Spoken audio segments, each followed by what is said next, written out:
وما خلقت الجن والإنس إلا ليعبدون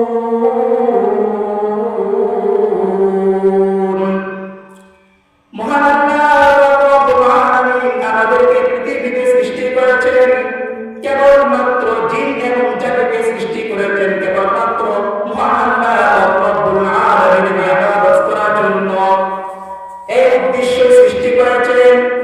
কিন্তু দেখা যায় আমরা মুসলমান মহান আল্লাহ রাব্বুল আলামিন আমাদেরকে ছোঁয়া করিয়া মহব্বত করিয়া ইসলাম ধর্মের উপর প্রতিষ্ঠিত করেছেন।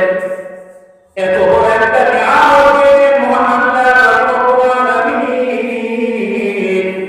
এই নিয়ামত পেয়ে আল্লাহ শুকরিয়া আদায় করতে পারে না। দুনিয়ার মধ্যে পড়িয়া টাকা সম্পদের মধ্যে পড়িয়া গাড়ি বাড়ির মধ্যে পড়িয়া জান্নাত জাহান্নাম বলে গিয়েছি, ইসলামের দিন থেকে আমরা সরে গিয়েছি মহান আল্লাহ রাব্বুল আলামিনের অবাধ্যতা করে। যে মহান আল্লাহ রাব্বুল আলামিন আমাদের এত বড় নিয়ামত করিয়া দুনিয়াতে প্রেরণ করেছেন, কিসের জন্য প্রেরণ করেছেন সেই চিন্তা আমরা করি না। সেই চিন্তা যদি না করার কারণে আমরা দিনে দিনে অপদস্থ হয়ে যাচ্ছি। সেই চিন্তা যদি না করার কারণে আমরা কোরআন থেকে সরে গিয়েছি, আমরা ইসলাম থেকে সরে গিয়েছি, আমরা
রাখবেন